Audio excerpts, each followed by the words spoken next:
नमस्कार दोस्तों, आज मैं आपको एक ऐसी रहस्यमय और डरावनी कहानी सुनाने जा रही हूँ जिसे सुनकर आपके रोंगटे खड़े हो जाएंगे।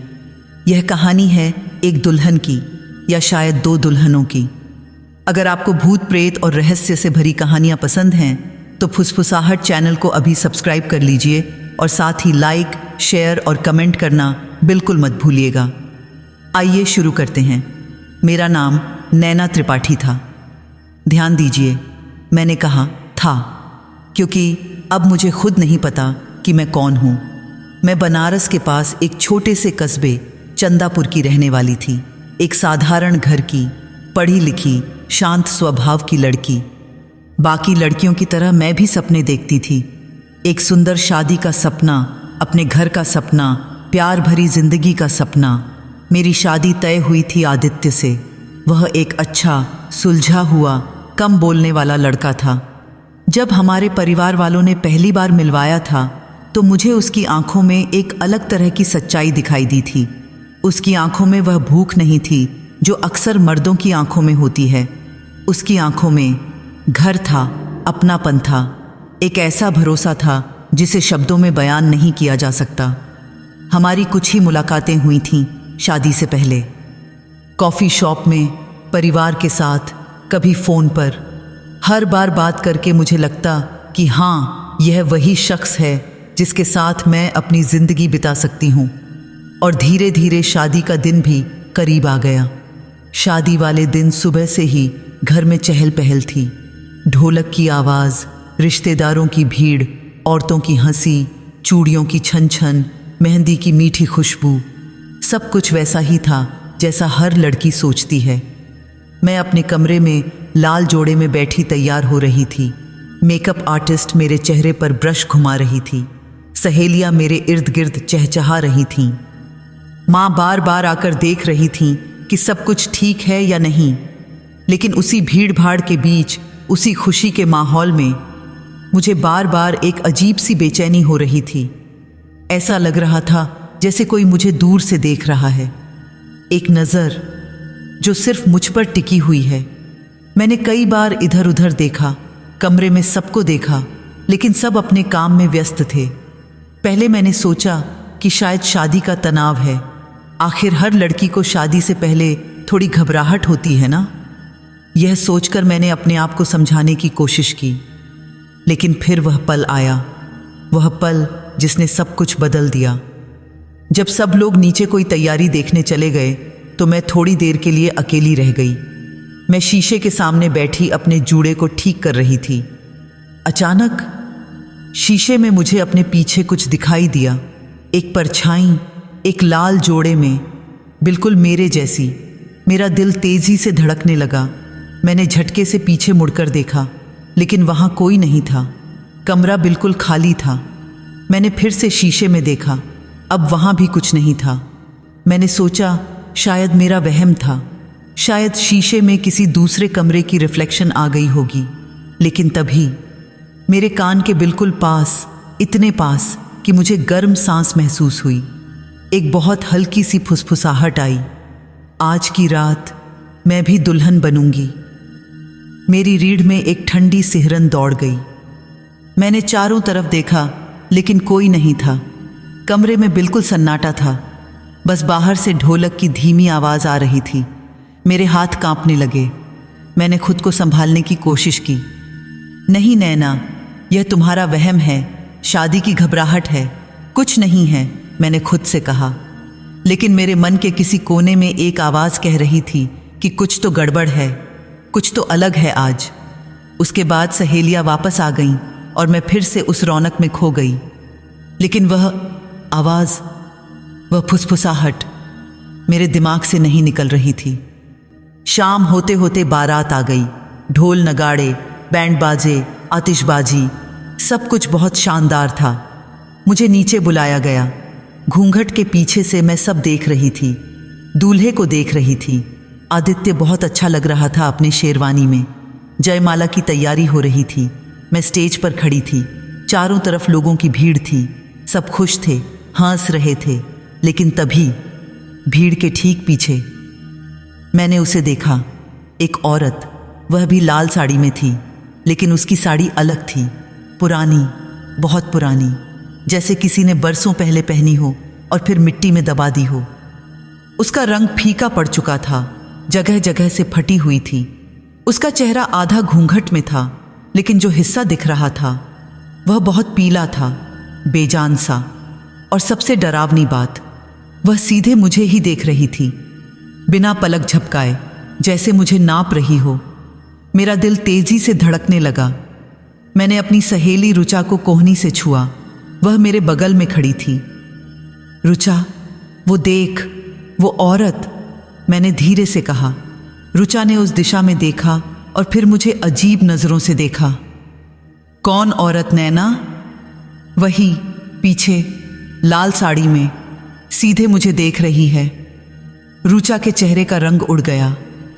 उसने एक बार फिर देखा और फिर मुझसे बोली, नैना, वहां तो कोई नहीं है, तुम ठीक तो हो? मेरा गला सूख गया। मैंने दोबारा देखा। वह औरत अब भी वहीं खड़ी थी, बिल्कुल वहीं, उसी पोज में, मुझे ही घूरती हुई। और फिर उसने बहुत धीरे धीरे अपना सिर एक तरफ झुकाया, एकदम अजीब एंगल में, जैसे किसी की गर्दन टूट गई हो। और फिर वह मुस्कुराई, ऐसी मुस्कान जो किसी इंसान की नहीं हो सकती। उस मुस्कान में दुल्हन की शर्म नहीं थी। उस मुस्कान में किसी शिकारी का धैर्य था, जैसे वह कह रही हो, मैं इंतज़ार कर रही हूँ, बस थोड़ा सा और। मैं डर के मारे जम गई। मेरे होंठों से कोई आवाज़ नहीं निकल रही थी। तभी जयमाला शुरू हो गई और भीड़ की आवाज़ों में मैं फिर से खो गई। लेकिन पूरे समय, पूरी रस्म के दौरान मुझे लग रहा था कि वह औरत मुझे देख रही है। जयमाला हुई, फेरे हुए, सिंदूर लगा, मंगलसूत्र पहनाया गया। सब कुछ बहुत खूबसूरती से हुआ। लोग बधाइयाँ दे रहे थे, फोटोग्राफर तस्वीरें खींच रहा था, सब खुश थे। लेकिन मैं बस एक ही बात सोच रही थी, वह औरत कौन थी? वह मुझे क्यों देख रही थी? और सबसे बड़ा सवाल, अगर सिर्फ मैं ही उसे देख सकती थी, तो वह असली थी या शादी से एक रात पहले मेरी मेहंदी की रस्म हो चुकी थी? मेरे हाथों पर गहरे लाल रंग की खूबसूरत मेहंदी लगी हुई थी। माँ कह रही थी कि जितनी गहरी मेहंदी उतना ज़्यादा प्यार करेगा पति। मैं शर्माकर मुस्कुरा दी थी। रात के करीब 10 बजे थे। नीचे अब भी कुछ रिश्तेदार बैठे गपशप कर रहे थे। औरतें गीत गा रही थीं, लेकिन मैं थक चुकी थी। पूरा दिन तैयारियों में बीता था। मुझे कुछ देर अकेले रहने का मन था। मैं चुपके से ऊपर छत पर चली गई। ठंडी हवा चल रही थी। आसमान में तारे टिमटिमा रहे थे। मैं छत के एक कोने में बैठ गई और अपने हाथों की मेहंदी को देखने लगी। कल इस वक्त तक मैं किसी और की हो जाऊंगी, एक नई जिंदगी शुरू हो जाएगी, यह सोचकर अजीब सा लग रहा था। मैं वहां करीब 10 मिनट बैठी रही होगी। तभी अचानक मुझे नीचे गली में कुछ हरकत दिखाई दी। हमारे घर के सामने एक बहुत पुराना पीपल का पेड़ था, बड़ा सा, घना। लोग कहते थे कि यह पेड़ 100 साल से भी ज्यादा पुराना है। दिन में तो वह सामान्य लगता था, लेकिन रात को उसकी छाया बहुत डरावनी लगती थी। और उसी पीपल के पेड़ के नीचे एक औरत खड़ी थी, रात के सन्नाटे में, बिल्कुल स्थिर, जैसे कोई मूर्ति हो। वह लाल साड़ी पहने हुई थी और उसका चेहरा घूंघट में छिपा था। मुझे थोड़ा अजीब लगा, इतनी रात को कौन होगा? मैं थोड़ा आगे झुकी और नीचे आवाज़ दी, कौन है वहाँ? कोई जवाब नहीं आया। मैंने फिर से आवाज़ दी, सुन रहे हो, कौन है? फिर भी कोई जवाब नहीं। मैंने सोचा शायद कोई भिखारिन होगी या फिर कोई पागल औरत। ऐसे भी कभी कभी लोग रात को घूमते रहते हैं। मैं वापस जाने ही वाली थी कि तभी उस औरत ने अपना सिर ऊपर उठाया और उसकी आंखें, दोस्तों, मैं आपको बता नहीं सकती कि वह आंखें कैसी थीं। वे बहुत चमकीली थीं, एकदम तेज, जैसे अंधेरे में किसी जानवर की आंखें चमकती हैं, जैसे कुत्ते या बिल्ली की आंखें हेडलाइट में चमकती हैं, वैसी। मेरी सांस अटक गई। फिर उस औरत ने धीरे धीरे अपना हाथ उठाया और अपनी उंगली से इशारा किया। उसने मुझे नीचे बुलाया, बिना कुछ बोले, बस उंगली से इशारा किया। मुझे नहीं पता क्यों, लेकिन मेरे पैर खुद ब खुद हिलने लगे, जैसे किसी ने मुझ पर कोई जादू कर दिया हो। मैं सीढ़ियों से नीचे उतरने लगी। मेरा दिमाग कह रहा था, रुक जाओ नैना, यह ठीक नहीं है, लेकिन मेरे पैर नहीं रुक रहे थे। मैं नीचे आंगन में पहुंची। घर के अंदर अब भी लोगों की आवाज़ें आ रही थीं, लेकिन कोई बाहर नहीं था। मैं धीरे धीरे मुख्य दरवाजे की तरफ बढ़ी। दिल तेजी से धड़क रहा था। मैंने दरवाज़ा खोला और बाहर झांका। वह औरत अब भी पीपल के नीचे खड़ी थी, लेकिन अब वह मेरी तरफ पीठ किए हुई थी। कौन हो तुम? मैंने डरते हुए पूछा। उसने कोई जवाब नहीं दिया, बस धीरे धीरे पीछे मुड़ी और गली के सुनसान हिस्से की तरफ चलने लगी। उसके चलने का तरीका बहुत अजीब था, जैसे वह ज़मीन पर चल नहीं बल्कि तैर रही हो। और मैं न जाने क्यों उसके पीछे चल पड़ी। हम गली में आगे बढ़ते गए, वह औरत आगे आगे, मैं पीछे पीछे। गली में कोई नहीं था, सिर्फ कुत्तों के भौंकने की आवाज़ दूर से आ रही थी। मेरे कदम कांप रहे थे, लेकिन रुक नहीं रहे थे। कुछ दूर जाकर वह औरत रुकी। वहाँ एक पुराना टूटा हुआ कुआं था। इस कुएं को सालों पहले बंद कर दिया गया था, क्योंकि एक बार कोई बच्ची इसमें गिर गई थी। तब से लोग इसे अशुभ मानते थे। वह औरत कुएं के बिल्कुल किनारे पर जाकर खड़ी हो गई। फिर वह धीरे धीरे मेरी तरफ मुड़ी। पहली बार मैंने उसका चेहरा साफ देखा। वह इंसान नहीं लग रही थी। उसकी त्वचा बहुत पीली थी, लगभग सफ़ेद। होंठ नीले पड़े हुए थे और वे आंखें खाली सी थीं, जैसे उनमें कोई जान नहीं थी। लेकिन सबसे डरावनी बात, उसने दुल्हन का पूरा श्रृंगार किया हुआ था। माथे पर बड़ी सी बिंदी, गले में भारी भरकम हार, कानों में झुमके, जैसे वह किसी की दुल्हन हो। फिर वह बोली। पहली बार उसने अपना मुंह खोला। उसकी आवाज़ बहुत धीमी थी, लेकिन अजीब तरह से मीठी, जैसे शहद में जहर घुला हो। दुल्हन बनना आसान नहीं होता। मैं कांप गई, मेरे होंठ सूख गए। मैंने हिम्मत करके पूछा, तुम क्या चाहती हो? वह हंसी, बहुत हल्की, बहुत ठंडी हंसी, ऐसी हंसी जो रीढ़ में सर्दी भर दे। बस तुम्हारी एक रात। क्या मतलब? मैं और डर गई। उसने अपना हाथ आगे बढ़ाया। कल तुम दुल्हन बनोगी, मुझे भी बनना है। मैं पीछे हटने की कोशिश की, लेकिन मेरे पैर जम गए, जैसे किसी ने उन्हें ज़मीन से चिपका दिया हो। वह औरत मेरे और करीब आई, इतनी करीब कि मुझे उससे आने वाली गंध महसूस हुई।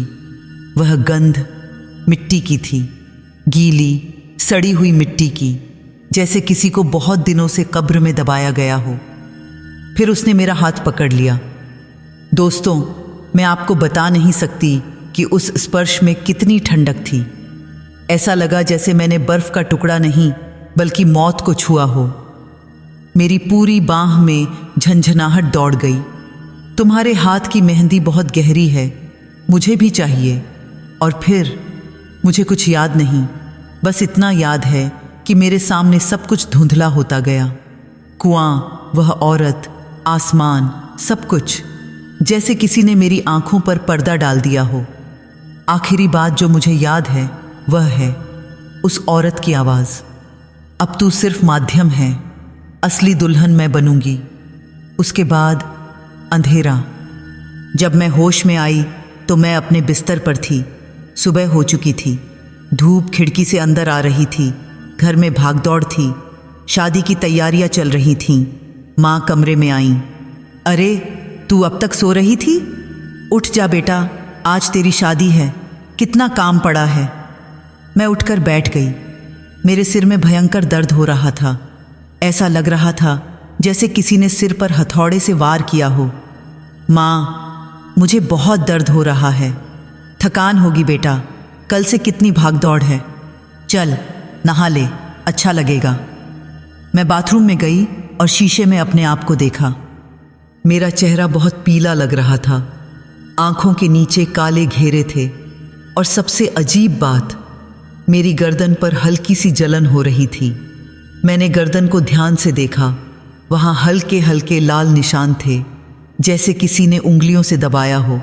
और मेरी हथेलियाँ, मेरे हाथों पर काले सूखे हुए कीचड़ जैसे निशान थे, जैसे मैंने गीली मिट्टी में हाथ डाला हो।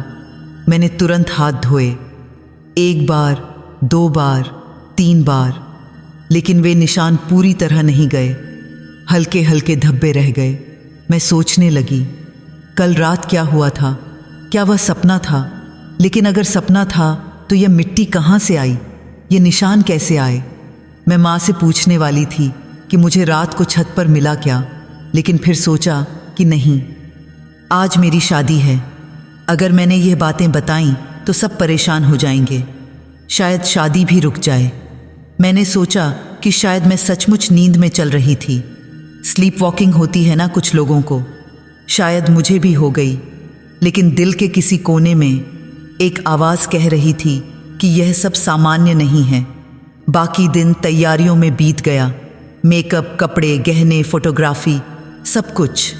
लेकिन पूरे समय मुझे ऐसा लग रहा था जैसे कोई मेरे साथ चल रहा है, कोई मेरे बहुत पास है। लेकिन जब मैं देखती तो वहाँ कोई नहीं होता। और फिर शाम हो गई, बारात आ गई। बाकी तो आप जानते ही हैं दोस्तों। वह लाल साड़ी वाली औरत फिर से दिखाई दी, वही औरत जो मुझे रात को मिली थी। लेकिन इस बार वह सिर्फ देख नहीं रही थी, वह इंतज़ार कर रही थी अपनी बारी का। शादी की सारी रस्में चल रही थीं, जयमाला हो चुकी थी, अब फेरों की तैयारी हो रही थी। मैं और आदित्य मंडप में बैठे थे। पंडित जी मंत्र पढ़ रहे थे, हवन की आग जल रही थी, धुएं की गंध पूरे माहौल में फैली हुई थी। लेकिन मेरा ध्यान मंत्रों पर नहीं था, मेरा ध्यान उस औरत पर था जो भीड़ में खड़ी थी। अब वह थोड़ा और पास आ गई थी, भीड़ की आखिरी लाइन से निकलकर वह बीच में आ गई थी। लेकिन अजीब बात यह थी कि कोई भी उसे देख नहीं रहा था। लोग ऐसे बर्ताव कर रहे थे जैसे वह वहाँ है ही नहीं। एक बार तो एक छोटा बच्चा उससे टकराते टकराते बचा, लेकिन बच्चा भागता रहा जैसे उसे कुछ महसूस ही नहीं हुआ। मैं समझ गई कि यह औरत सिर्फ मुझे दिख रही है। पहला फेरा शुरू हुआ। आदित्य मेरे आगे चल रहा था, मैं पीछे। हम दोनों हवन कुंड के चारों तरफ घूम रहे थे। लेकिन हर बार जब मैं एक खास दिशा में मुड़ती तो वह औरत वहाँ खड़ी दिखाई देती। दूसरे फेरे में वह और पास आ गई। तीसरे फेरे में वह मंडप की सीढ़ियों के पास खड़ी थी। चौथे फेरे में वह मंडप के अंदर थी। मेरे दिल की धड़कन तेज हो गई। मैं रुकना चाहती थी, चीखना चाहती थी, लेकिन कर नहीं पा रही थी। पंडित जी मंत्र पढ़े जा रहे थे, परिवार के लोग खुश होकर फूल फेंक रहे थे। कोई नहीं जानता था कि मंडप में 3 लोग हैं, 2 नहीं। 5वें फेरे में वह मेरे बिल्कुल पास आ गई, इतना पास कि मुझे उससे आने वाली ठंडी हवा महसूस हुई, वही गीली मिट्टी की गंध। मेरे पूरे शरीर में सिहरन दौड़ गई। छठे फेरे में मुझे लगा जैसे कोई मेरे साथ साथ चल रहा है, बिल्कुल मेरी छाया की तरह। मैंने बगल से देखा, वह औरत मेरे ठीक बगल में चल रही थी, फेरे ले रही थी मेरे साथ। 7वें और आखिरी फेरे में उसने मेरा हाथ पकड़ लिया, वही बर्फ जैसा ठंडा स्पर्श। मैं कांप गई लेकिन चीख नहीं सकी। उसने मेरे कान के पास फुसफुसाया, 7 फेरे। अब हम दोनों बंध गईं। फेरे पूरे हो गए। पंडित जी ने आदित्य को सिंदूर देते हुए कहा, अब दुल्हन की मांग में सिंदूर भरिए। आदित्य ने मेरी मांग में सिंदूर भरा, लेकिन उसी पल मुझे लगा जैसे किसी ने मेरे माथे पर बर्फ रख दी हो। वह सिंदूर गर्म नहीं, ठंडा लग रहा था। मंगलसूत्र पहनाया गया, लोग ताली बजाने लगे, बधाइयाँ देने लगे, सब खुश थे।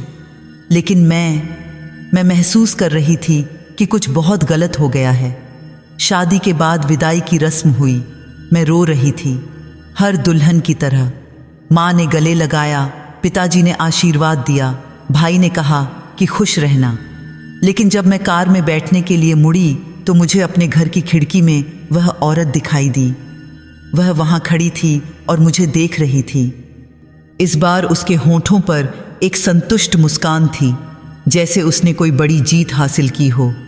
हम आदित्य के घर की तरफ निकल पड़े। रास्ते भर मैं चुप रही। आदित्य ने कुछ बार पूछा, सब ठीक है ना? मैंने बस सिर हिला दिया। आदित्य का घर शहर से थोड़ा बाहर था। एक बड़ा पुराना हवेली नुमा मकान, ऐसा घर जैसा पुरानी फिल्मों में दिखाया जाता है। बड़े बड़े दरवाजे, ऊंची दीवारें, चौड़ा आंगन। जब हम पहुंचे तो घर की औरतों ने मेरा स्वागत किया। आरती उतारी गई, मुझे अंदर ले जाया गया। घर के अंदर का माहौल बहुत अच्छा था। सब बहुत प्यार से पेश आ रहे थे। सास जी, ससुर जी, आदित्य की बहन रिया और दादी जी जो बहुत बूढ़ी थीं।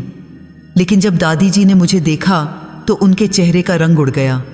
वे मेरे पास आईं, बहुत धीरे धीरे। फिर उन्होंने मेरे माथे को छुआ। उनका हाथ कांप रहा था। फिर बहुत धीमी आवाज़ में, जो शायद सिर्फ मुझे सुनाई दी, उन्होंने कहा, यह लड़की अकेली नहीं आई है। मेरे रोंगटे खड़े हो गए। क्या? मैंने पूछा। लेकिन दादी जी मुस्कुराईं और ज़ोर से बोलीं, कुछ नहीं बेटा, खुश रहो। भगवान करे तुम्हारी जोड़ी हमेशा बनी रहे। लेकिन उनकी आंखों में जो डर था वह मुझसे छिपा नहीं था। थोड़ी देर बाद मुझे ऊपर के कमरे में भेज दिया गया। वह कमरा जो सुहागरात के लिए सजाया गया था। ऊपर की मंजिल पर कोने का कमरा मेरे लिए तैयार किया गया था। जैसे ही मैं कमरे में दाखिल हुई, मुझे गुलाब की पंखुड़ियों की महक आई। पूरा कमरा सजाया गया था। बिस्तर पर लाल चादर बिछी थी जिस पर सफ़ेद फूल बिखरे हुए थे। दीवारों पर परियों की लड़ियां टिमटिमा रही थीं। कमरे के एक कोने में अगरबत्ती जल रही थी। सब कुछ बहुत खूबसूरत था, बहुत रोमांटिक। लेकिन मुझे किसी तरह की खुशी महसूस नहीं हो रही थी। जेब की या नहीं, बस एक अजीब सी बेचैनी थी। मैं बिस्तर पर बैठ गई। घूंघट मेरे चेहरे पर था। सांसें तेज चल रही थीं। दिल में झिझक थी, डर भी था और थोड़ी सी उम्मीद भी। कमरे का दरवाज़ा खुला। आदित्य अंदर आया। उसने दरवाज़ा बंद किया और धीरे से मेरे पास आकर बैठ गया। कुछ देर तक सन्नाटा रहा। फिर उसने बहुत प्यार से पूछा, डर रही हो? मैंने कुछ नहीं कहा, बस हल्का सा सिर झुका दिया। उसने मेरा हाथ पकड़ा। उसकी हथेली गर्म थी। घबराओ मत, मैं समझता हूँ यह सब तुम्हारे लिए नया है। हम आराम से बात करते हैं। उसकी आवाज़ में अपनापन था, थोड़ा सा भरोसा। उस पल मुझे लगा कि शायद सब कुछ ठीक हो जाएगा। शायद वह औरत, वह सब बस मेरा वहम था। आदित्य ने धीरे से मेरा घूंघट उठाना शुरू किया। उसकी उंगलियां दुपट्टे के किनारे को छू रही थीं और ठीक उसी पल कमरे की सारी मोमबत्तियां एक साथ बुझ गईं, एकदम से, जैसे किसी ने एक ही झटके में सबको फूंक मार दी हो। पूरा कमरा अंधेरे में डूब गया। सिर्फ खिड़की से आती हल्की सी चांदनी थी। आदित्य चौंक गया। अरे यह क्या? और उसी अंधेरे में मुझे अपने ठीक पीछे एक सांस सुनाई दी। ठंडी सांस, औरत की सांस, बहुत पास से आती हुई। मेरी रीढ़ में बर्फ उतर गई। मैं हिल नहीं सकी, बोल नहीं सकी। आदित्य ने तुरंत उठकर लाइट का स्विच ऑन किया। कमरा रोशनी से भर गया। वह हाँफते हुए बोला, शायद हवा से मोमबत्तियां बुझ गईं। मैं खिड़की बंद कर देता हूँ। मैंने चारों तरफ देखा। कमरे में कोई नहीं था, बस हम दोनों थे। लेकिन मेरे दिल की धड़कनें अब भी तेज थीं। हाँ, शायद हवा, मैंने कहा, लेकिन मेरी आवाज़ कांप रही थी। आदित्य ने मेरे पास बैठकर कहा, तुम ठीक तो हो? बहुत घबरा गई लगती हो। मैंने ज़बरदस्ती मुस्कुराने की कोशिश की। नहीं, बस थोड़ी थकान है। उसने समझदारी दिखाई। चलो, आज बहुत लंबा दिन रहा। तुम आराम करो, हम कल बात करेंगे। वह उठकर बाथरूम में चला गया। मैं अकेली रह गई। मैंने फिर से चारों तरफ देखा। सब कुछ सामान्य लग रहा था, लेकिन मेरा ध्यान कमरे के एक कोने पर अटक गया। वहाँ एक बड़ा शीशा लगा था, पुराने ज़माने का, लकड़ी के फ्रेम वाला। और उस शीशे में एक पल के लिए मुझे लगा जैसे कोई और खड़ा है, लाल जोड़े में, मेरे ठीक पीछे। मैंने झटके से पीछे देखा, वहाँ कोई नहीं था। मैंने फिर शीशे में देखा। अब वहाँ भी कुछ नहीं था, सिर्फ मेरा प्रतिबिंब। मैंने गहरी सांस ली। नैना, तुम ज़्यादा सोच रही हो, कुछ नहीं है। आदित्य बाथरूम से बाहर आया और बिस्तर पर लेट गया। मैं भी लेट गई। उसने लाइट बंद कर दी। अंधेरे में हम दोनों चुप थे। मैं उसकी सांसों की आवाज़ सुन सकती थी। धीरे धीरे उसकी सांसें नियमित हो गईं। वह सो गया था, लेकिन मैं सो नहीं पा रही थी। मेरी आंखें छत की तरफ थीं। अंधेरे में कुछ दिख नहीं रहा था, लेकिन मुझे ऐसा लग रहा था जैसे कोई मुझे देख रहा है। रात के करीब 2 बजे होंगे। अचानक मुझे फिर से वह फुसफुसाहट सुनाई दी, बहुत धीमी, बहुत पास से। अब यह सब मेरा है। मैंने झटके से आंखें खोलीं। दिल तेजी से धड़कने लगा। मैं धीरे से उठकर बैठ गई। आदित्य मेरे बगल में सो रहा था। मैंने कमरे में देखा, सब कुछ शांत था। लेकिन फिर मेरी नज़र फिर से उस शीशे पर पड़ी, और इस बार वह साफ दिख रही थी। शीशे में मेरे प्रतिबिंब के ठीक पीछे एक दूसरी दुल्हन खड़ी थी।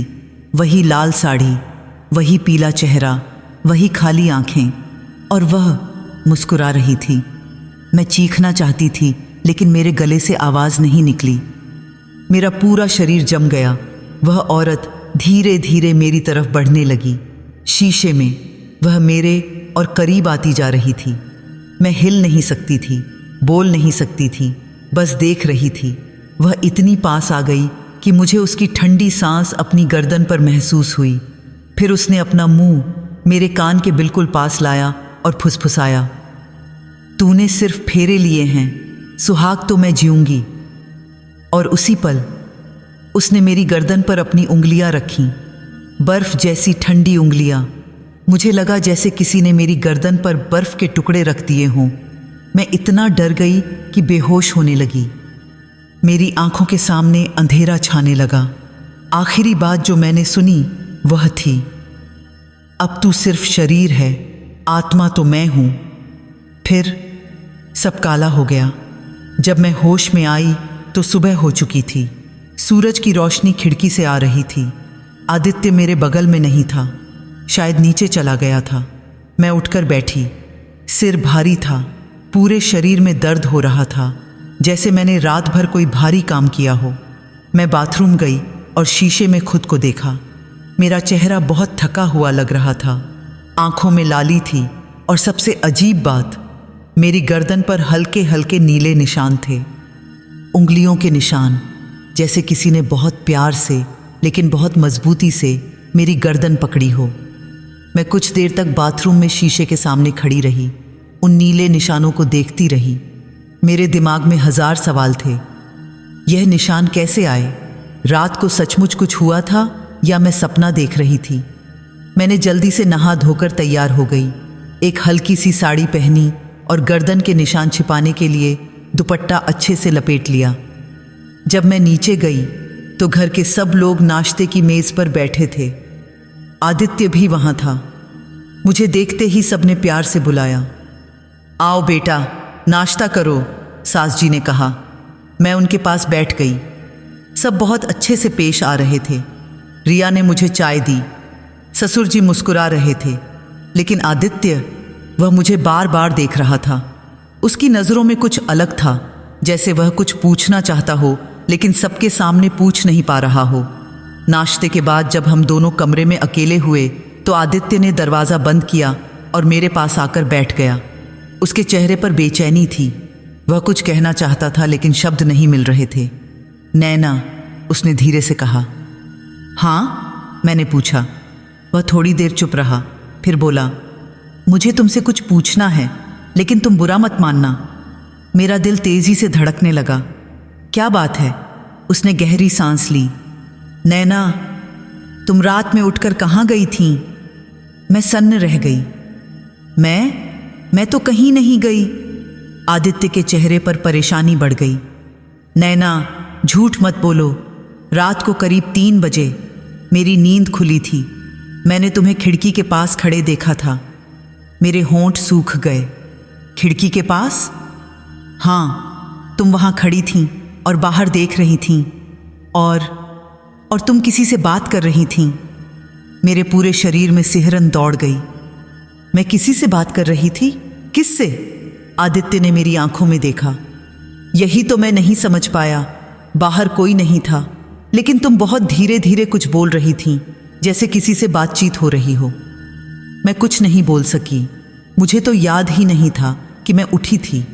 आदित्य ने फिर कहा, मैंने तुम्हारा नाम लिया, लेकिन तुमने मेरी तरफ देखा भी नहीं, जैसे तुमने सुना ही नहीं। फिर मैं उठकर तुम्हारे पास आया, तुम्हारा हाथ पकड़ा। वह रुका। उसके चेहरे पर डर साफ दिख रहा था। और मैंने डरते हुए पूछा, और नैना, तुम्हारा हाथ बर्फ जैसा ठंडा था, जैसे तुमने घंटों बर्फ पकड़ी हो। मैं कांप गई। आदित्य ने आगे कहा, मैंने तुम्हें हिलाया तो तुम धीरे धीरे घूमी। तुम्हारी आंखें खुली थीं, लेकिन उनमें कोई भाव नहीं था, एकदम खाली। फिर क्या हुआ? मेरी आवाज़ कांप रही थी। आदित्य ने बहुत धीरे से, लगभग फुसफुसाते हुए कहा, फिर तुमने मेरी तरफ देखा और ऐसी आवाज़ में कहा जो तुम्हारी नहीं थी, अब से तू सिर्फ मेरा है। मेरी आंखों में आंसू आ गए। मैंने ऐसा कहा? हाँ। और फिर तुम हंसी, लेकिन वह हंसी, नैना, वह किसी इंसान की हंसी नहीं थी। वह बहुत डरावनी थी। आदित्य मेरे और पास आया। उसने मेरा हाथ पकड़ा। नैना, तुम्हारे साथ कुछ हो रहा है, कुछ जो सामान्य नहीं है। मैं डर गया था। मैंने तुम्हें वापस बिस्तर पर लिटाया और सुबह तक जागता रहा। मैं रो पड़ी। आदित्य, मुझे कुछ याद नहीं। मुझे तो लगा मैं रात भर सोई रही। तुम्हें याद नहीं? उसने हैरानी से पूछा। नहीं, बिल्कुल नहीं। हम दोनों कुछ देर चुप रहे। फिर आदित्य ने कहा, नैना, मुझे लगता है हमें किसी से बात करनी चाहिए, शायद किसी डॉक्टर से या क्या? मैंने पूछा। वह हिचकिचाया। या किसी ऐसे इंसान से जो इन चीज़ों को समझता हो। मैं समझ गई कि वह क्या कहना चाह रहा है, लेकिन मैं उस सच्चाई को मानने के लिए तैयार नहीं थी। आदित्य, शायद यह सिर्फ नींद में चलने की बीमारी है, स्लीप वॉकिंग होती है ना? आदित्य ने मेरी आंखों में देखा। नैना, स्लीप वॉकिंग में लोग चलते हैं, बोलते भी हैं, लेकिन उनकी आवाज़ नहीं बदलती और उनके हाथ इतने ठंडे नहीं होते कि छूने से डर लगे। वह सही कह रहा था। मैं खुद भी जानती थी कि कुछ गड़बड़ है। तभी कमरे का दरवाज़ा खुला। दादी जी अंदर आईं। बेटा, ज़रा नीचे आना, कुछ काम है, उन्होंने कहा। लेकिन जब उनकी नज़र मुझ पर पड़ी तो वे एक पल के लिए रुक गईं। उन्होंने मुझे बहुत गौर से देखा, फिर धीरे धीरे मेरे पास आईं और मेरा माथा छुआ। मैंने उनकी आंखों में देखा, उनमें एक अजीब सा डर था। फिर उन्होंने मेरी कलाई पकड़ी और जैसे ही उन्होंने छुआ, उनका हाथ झटके से पीछे हट गया, जैसे उन्हें करंट लगा हो। उनकी आंखें फैल गईं, होंठ कांपने लगे। दादी जी, क्या हुआ?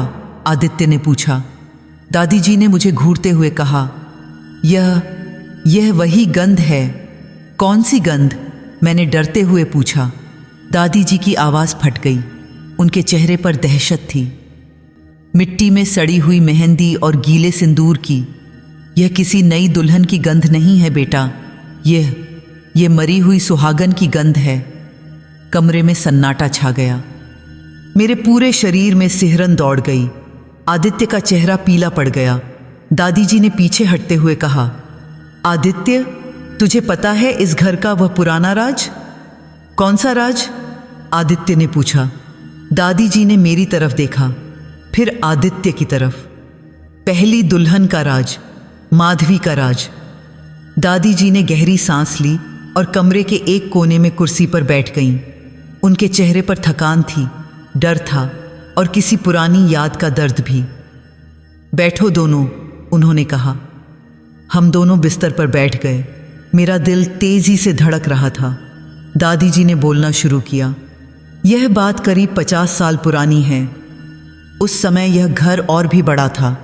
पीछे एक विशाल बाग था जहां फलों के पेड़ और फूलों की क्यारियां हुआ करती थीं, और उसी बाग में एक पुराना कुआं था।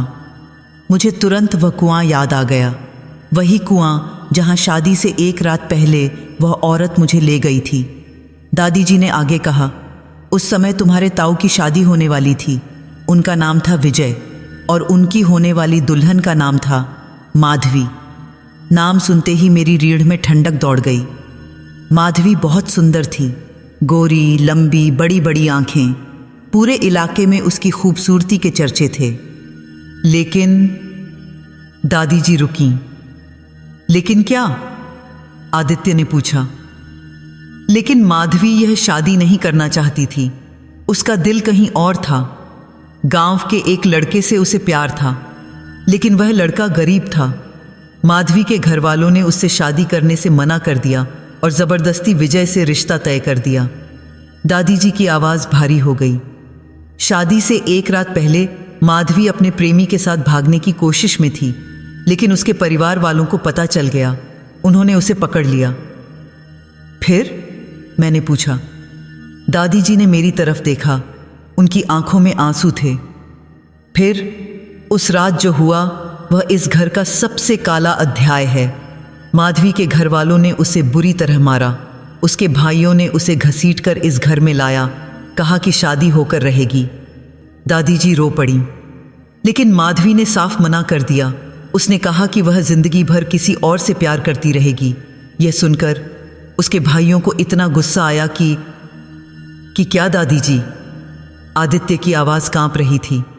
दादी जी ने आंखें पोंछीं। उन्होंने उसी रात माधवी को मार डाला। कमरे में सन्नाटा छा गया। मेरे मुंह से एक चीख निकलने वाली थी, लेकिन मैंने रोक ली। दादी जी ने आगे कहा, लेकिन इतना ही नहीं, उन्होंने उसे दुल्हन के जोड़े में मारा। उसके हाथों में मेहंदी लगी थी शादी के लिए। माथे पर बड़ी सी बिंदी थी, गले में हार था और उसी हालत में उन्होंने उसे उस पुराने कुएं में फेंक दिया। मेरे हाथ पांव ठंडे पड़ गए। कुएं को मिट्टी और पत्थरों से भर दिया गया और अगले दिन सबको बता दिया गया कि माधवी भाग गई, शादी रद्द हो गई, परिवार की इज्जत बच गई। दादी जी ने गहरी सांस ली। लेकिन सच्चाई यह थी कि माधवी इसी घर के पीछे वाले बाग में उस कुएं में दफन थी, दुल्हन के जोड़े में, बिना ब्याही, बिना सुहागन बने। आदित्य ने पूछा, यह सब किसी को पता नहीं चला? दादी जी ने सिर हिलाया। नहीं, सिर्फ परिवार के कुछ लोगों को पता था और धीरे धीरे सब भूल गए या भूलना चाहा। लेकिन मैंने डरते हुए पूछा, लेकिन माधवी, वह? दादी जी ने मेरी आंखों में देखा। हाँ बेटा, माधवी नहीं भूली। उसकी आत्मा उस कुएं में, उस मिट्टी में, उस दुल्हन के जोड़े में कैद हो गई।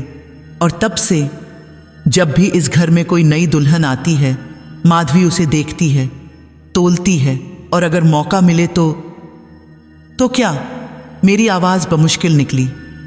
दादी जी ने बहुत धीमी आवाज़ में कहा, तो वह उस दुल्हन का रूप ले लेती है, उसकी जगह जीने लगती है। वह सुहाग जीती है जो उससे छीन लिया गया था।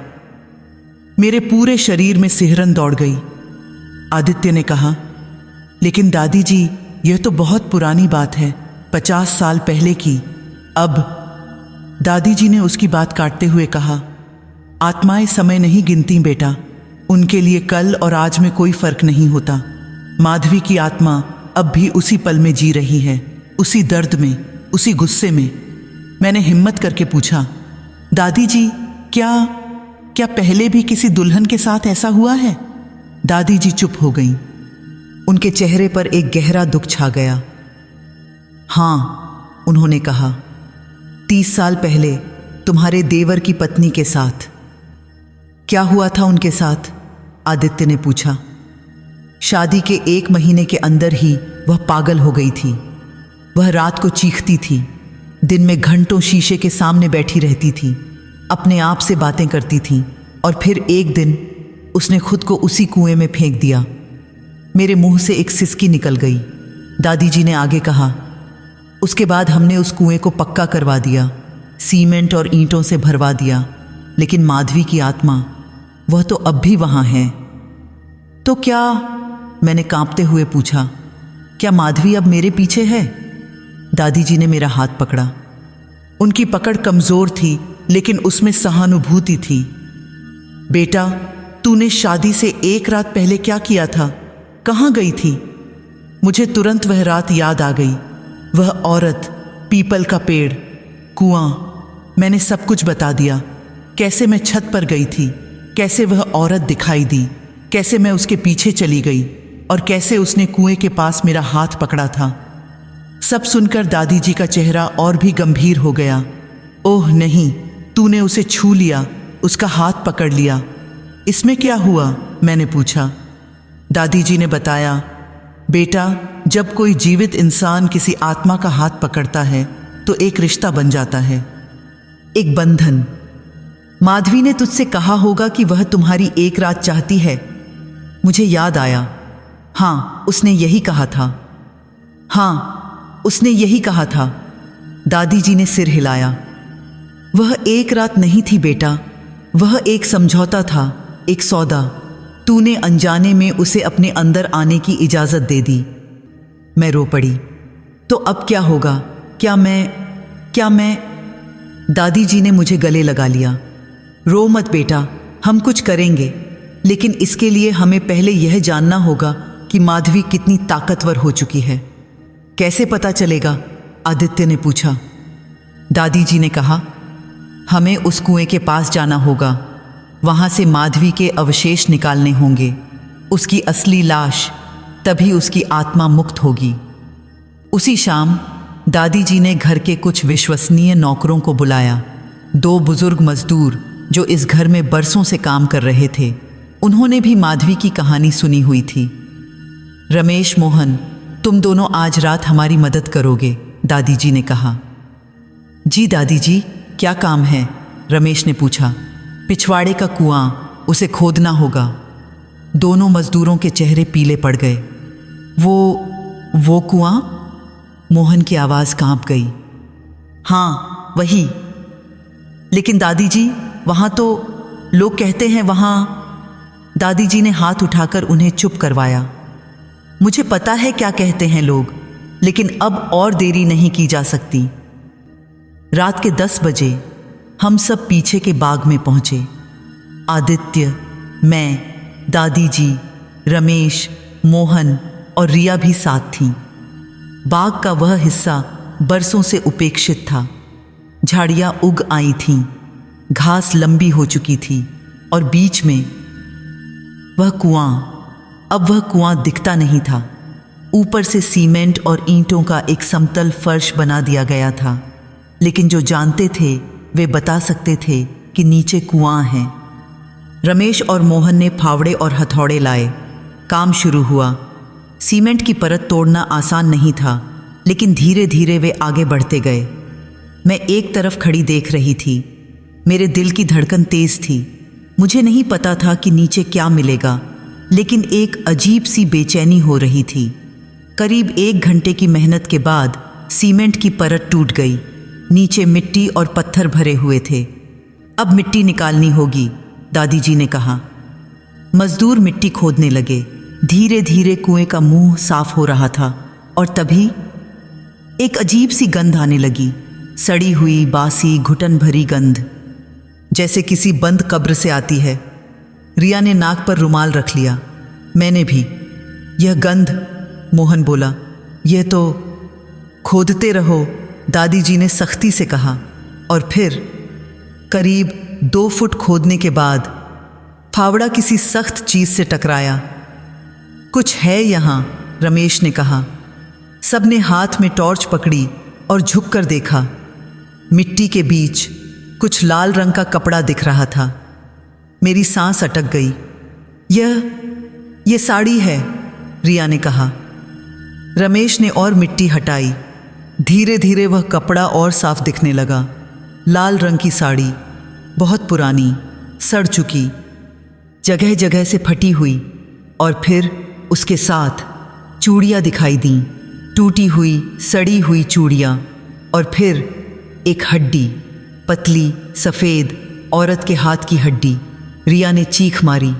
मैं पीछे हट गई। शांत रहो, दादी जी ने कहा। यही तो हमें चाहिए था। रमेश और मोहन ने और खोदा। धीरे धीरे एक पूरा कंकाल बाहर आने लगा। औरत का कंकाल, लाल साड़ी में लिपटा हुआ। उसकी कलाई में अब भी सूखी हुई मेहंदी के धब्बे चिपके थे। गले में एक टूटा हुआ मैला हार था और उसकी उंगली में एक अंगूठी फंसी थी, टूटी हुई, काली पड़ चुकी। सबसे डरावना था उसका सिर।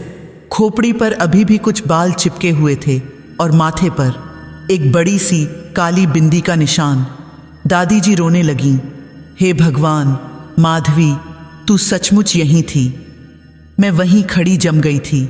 मेरी आंखों के सामने अंधेरा छाने लगा। ये वही औरत थी, वही जो मुझे शादी में दिखाई दी थी, वही जो मेरे सपनों में आती थी, और अब उसकी लाश मेरे सामने थी। तभी अचानक मुझे अपने कान के पास फुसफुसाहट सुनाई दी, बहुत धीमी, बहुत पास की। तूने मुझे खोद लिया, अब मैं तुझे कभी नहीं छोड़ूंगी। मेरे पूरे शरीर में झुरझुरी दौड़ गई। मैंने चारों तरफ देखा, कोई नहीं था, सिर्फ हम लोग थे और वह कंकाल। लेकिन फिर मुझे कुएं के अंदर से एक हंसी सुनाई दी, बहुत हल्की, बहुत डरावनी, औरत की हंसी। सुनाई दिया? मैंने आदित्य से पूछा। क्या? उसने कहा। वो हंसी। सबने मुझे अजीब नज़रों से देखा। किसी ने कुछ नहीं सुना था। दादी जी ने मेरे पास आकर कहा, नैना, डरो मत, अब हम इसे ठीक से दफनाएंगे, इसका विधिवत अंतिम संस्कार करेंगे, तब माधवी की आत्मा को शांति मिलेगी। लेकिन दादी जी, मुझे लग रहा है वह मुझसे बहुत नाराज है। दादी जी ने मेरा हाथ पकड़ा। वह तुझसे नाराज नहीं है बेटा, वह सिर्फ अपना हक चाहती है जो उससे छीन लिया गया था। हमने माधवी के कंकाल को बहुत सावधानी से बाहर निकाला। उसे एक सफ़ेद कपड़े में लपेटा गया। अगले दिन सुबह पंडित जी को बुलाया गया। गांव के श्मशान घाट पर माधवी का अंतिम संस्कार किया गया, पूरे विधि विधान से। मैं वहां खड़ी उसकी चिता को जलते हुए देख रही थी। आग की लपटों में वह कंकाल, वह लाल साड़ी, वह सारा दर्द, सब जल रहा था। मुझे लगा कि शायद अब सब ठीक हो जाएगा, लेकिन दोस्तों, मैं गलत थी। उस रात जो हुआ वह और भी डरावना था। अंतिम संस्कार के बाद हम सब घर लौटे। दोपहर हो चुकी थी, सब थके हुए थे। दादी जी ने कहा कि आज रात सबको साथ रहना है, कोई अकेला नहीं सोएगा। नैना, तू रिया के कमरे में सो जा आज। आदित्य भी नीचे हॉल में सोएगा, दादी जी ने कहा। मुझे थोड़ा अजीब लगा, लेकिन मैंने मान लिया। शायद दादी जी सावधानी बरत रही थीं। शाम तक सब कुछ सामान्य रहा। मैंने रसोई में सास जी की मदद की, रिया से बातें की। आदित्य बाहर कुछ काम से गया था, लेकिन जैसे जैसे रात होने लगी, मुझे फिर से वही बेचैनी होने लगी। रात के खाने के समय मैंने ध्यान दिया कि दादी जी बार बार मुझे देख रही थीं, जैसे वे मुझ में कुछ ढूंढ रही हों। कोई बदलाव, कोई निशान। दादी जी, सब ठीक है? मैंने पूछा। उन्होंने मुस्कुराकर कहा, हाँ बेटा, बस थोड़ी थकान है। लेकिन उनकी मुस्कान में वह विश्वास नहीं था। रात को करीब 10 बजे मैं और रिया उसके कमरे में सोने चली गईं। रिया बहुत अच्छी लड़की थी। उसने मेरा बिस्तर ठीक से लगाया। भाभी, आप डरो मत, अब सब ठीक हो जाएगा, उसने कहा। मैंने मुस्कुराकर कहा, हाँ, उम्मीद है। हम दोनों लेट गए। रिया जल्दी ही सो गई। उसकी सांसें नियमित हो गईं, लेकिन मैं सो नहीं पा रही थी। मैं छत की तरफ देखती रही। कमरे में एक नाइट लैंप जल रहा था जो हल्की सी रोशनी दे रहा था। करीब 12 बजे होंगे। मुझे अजीब सा लगने लगा। कमरे का तापमान अचानक गिर गया। ठंड महसूस होने लगी, ऐसी ठंड जो हड्डियों तक पहुंचती है। मैंने कंबल अच्छे से ओढ़ लिया, लेकिन ठंड कम नहीं हुई। फिर मुझे कमरे के कोने से एक आवाज़ सुनाई दी, किसी के रोने की आवाज़, बहुत धीमी, बहुत दर्द भरी। मैं उठकर बैठ गई। दिल तेज़ी से धड़कने लगा। रिया, मैंने धीरे से पुकारा, लेकिन रिया सो रही थी। फिर वह आवाज़ फिर आई और इस बार मुझे शब्द सुनाई दिए, मुझे भी सुहाग चाहिए। मैं कांप गई। मैंने चारों तरफ देखा, कमरे में कोई नहीं था। लेकिन फिर मेरी नज़र दरवाजे पर पड़ी। दरवाज़ा धीरे धीरे खुल रहा था, बिना किसी के छुए, बिना किसी आवाज़ के। मैं बिस्तर पर ही जम गई, हिल नहीं सकी। दरवाज़ा पूरा खुल गया और बाहर के अंधेरे गलियारे से कोई अंदर आया। पहले मुझे सिर्फ एक साया दिखा, फिर धीरे धीरे वह आकार लेने लगा। एक औरत लाल साड़ी में, लेकिन अब उसका चेहरा साफ दिख रहा था। माधवी, वही चेहरा जो मैंने कंकाल में देखा था, लेकिन अब वह जीवित लग रही थी। उसकी त्वचा पीली थी, आंखें खाली थीं, लेकिन वह चल रही थी सीधे मेरी तरफ। मैं चीखना चाहती थी, लेकिन गला सूख गया, आवाज़ नहीं निकली। वह मेरे बिस्तर के पास आ गई, इतनी पास कि मैं उसकी साड़ी छू सकती थी। फिर उसने अपना हाथ बढ़ाया और मेरे चेहरे को छुआ। उसका स्पर्श, दोस्तों, वह स्पर्श ऐसा था जैसे किसी मुर्दे ने छुआ हो, ठंडा, बेजान, सड़ा हुआ। मेरे पूरे शरीर में सिहरन दौड़ गई। फिर उसने बहुत प्यार से, जैसे कोई बहन अपनी बहन से बात करती है, कहा, तूने मेरा अंतिम संस्कार करवा दिया, अब मैं आज़ाद हूँ, आज़ाद तेरे अंदर जीने के लिए। नहीं, मैं बमुश्किल बोल पाई। वह मुस्कुराई। अब इनकार नहीं हो सकता। तूने उस रात मेरा हाथ पकड़ा था, तूने अपनी मर्जी से मुझे छुआ था। अब हम बंधे हैं हमेशा के लिए। लेकिन मैंने तो अनजाने में। मैं रोने लगी। माधवी ने मेरे आंसू पोंछे, उसकी ठंडी उंगलियों ने मेरे गालों को छुआ। अनजाने या जानबूझकर, फर्क नहीं पड़ता। तूने दरवाज़ा खोल दिया, अब मैं अंदर आ चुकी हूँ। फिर उसने मेरे कान के पास अपना मुंह लाया। आज रात से मैं तू हूँ और तू कहीं नहीं। और अगले ही पल उसने मेरा गला पकड़ लिया। मुझे सांस नहीं आ रही थी, मैं हाथ पैर मार रही थी, लेकिन रिया की नींद नहीं खुली, जैसे किसी ने उस पर जादू कर दिया हो। मेरी आंखों के सामने अंधेरा छाने लगा। मुझे लगा कि अब मैं मर जाऊंगी, लेकिन तभी माधवी ने मेरा गला छोड़ दिया। मैं हाँफते हुए खांसने लगी, सांस लेने की कोशिश करने लगी। माधवी हंसने लगी। नहीं, मैं तुझे मारूंगी नहीं, मुझे तेरे शरीर की ज़रूरत है, जीवित शरीर की। फिर उसने अपना माथा मेरे माथे से लगाया और उसी पल मुझे ऐसा लगा जैसे कोई मेरे दिमाग में घुस रहा है, मेरे विचारों में, मेरी यादों में।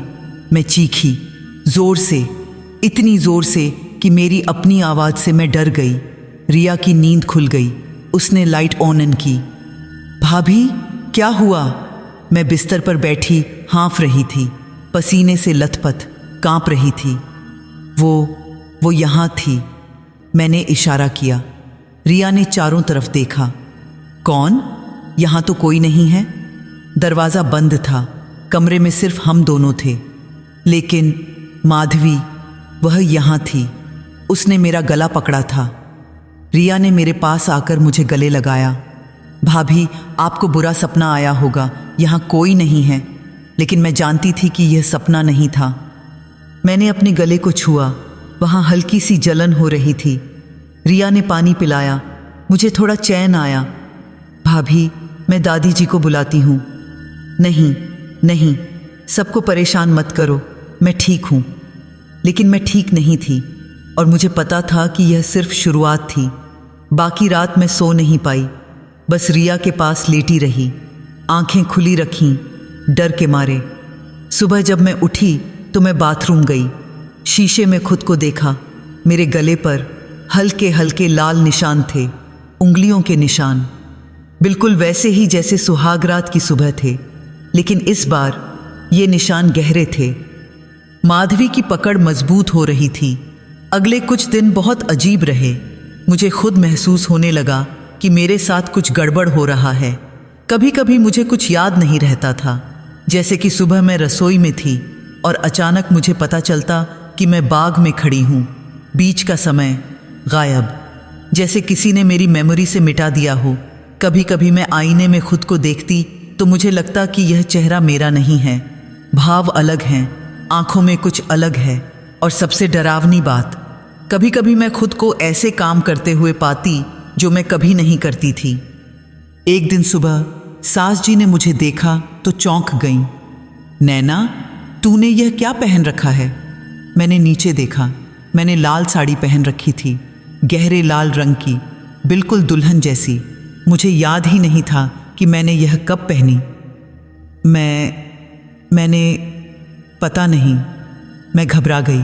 सास जी ने अजीब नज़रों से देखा। बेटा, ठीक तो हो ना? हाँ, बस। मैं कुछ कह नहीं पाई।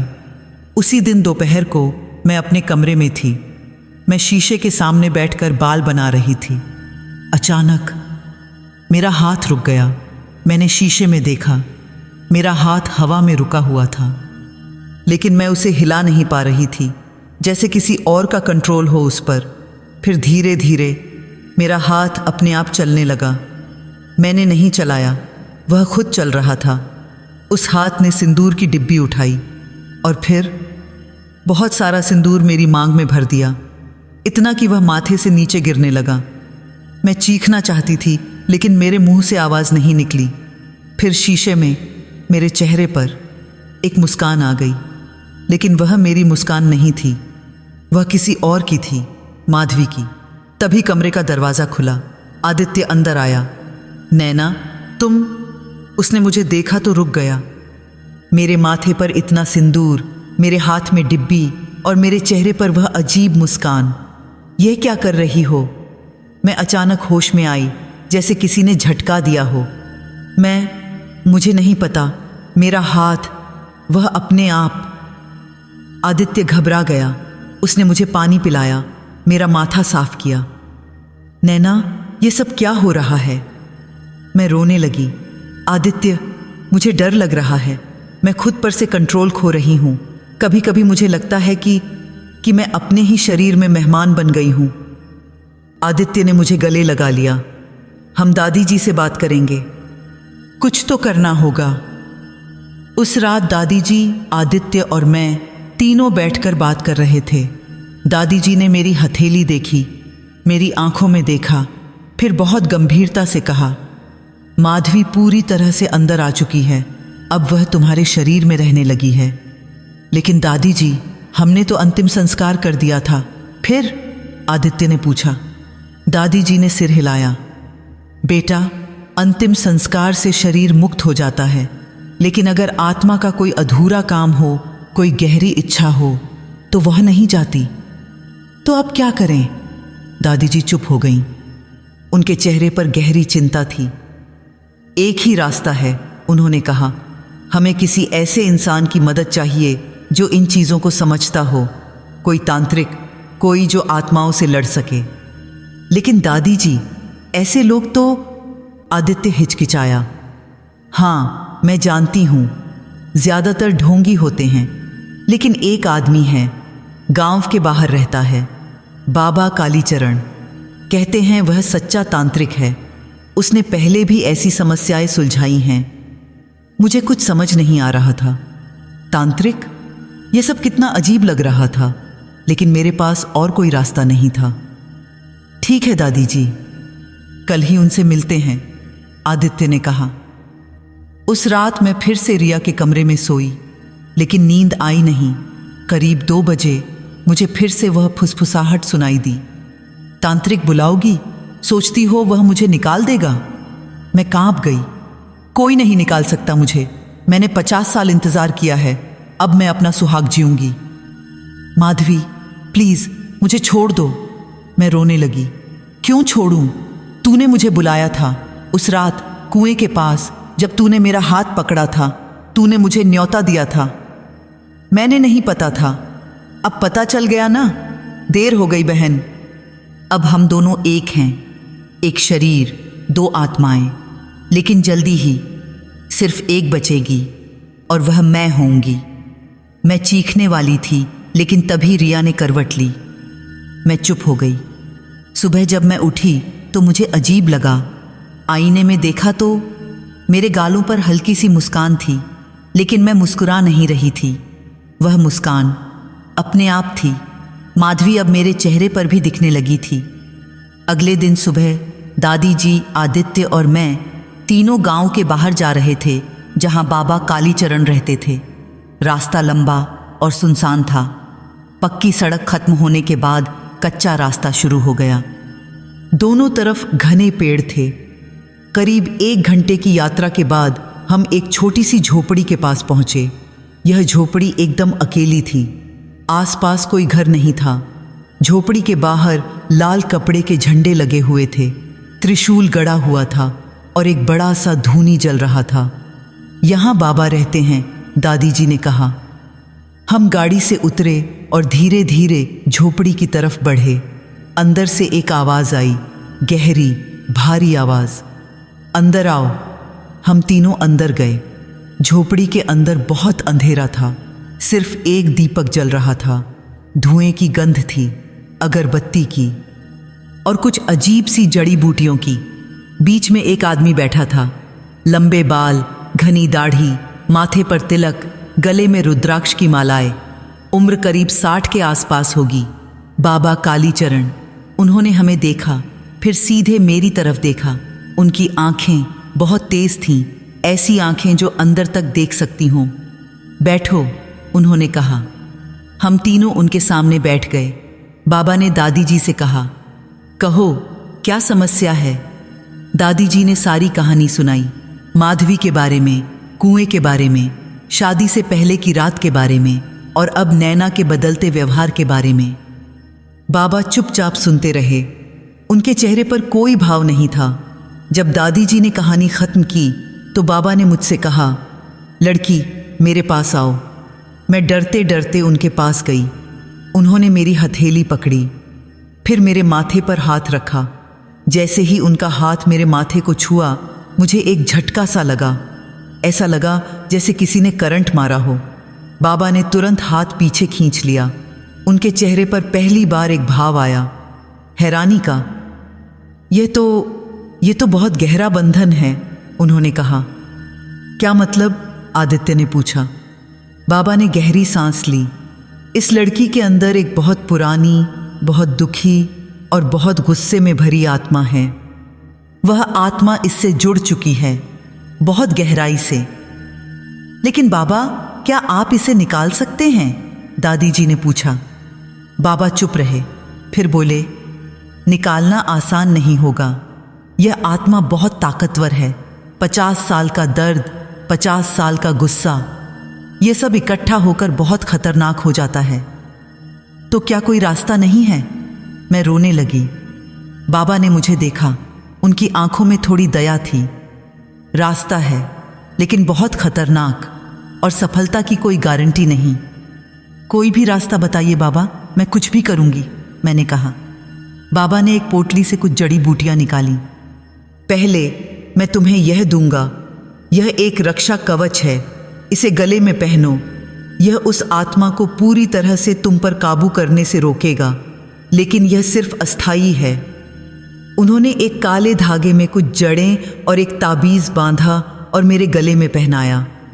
जैसे ही वह ताबीज़ मेरे गले में आया, मुझे थोड़ा हल्का महसूस हुआ, जैसे किसी भारी बोझ से थोड़ी राहत मिली हो। और दूसरा? आदित्य ने पूछा।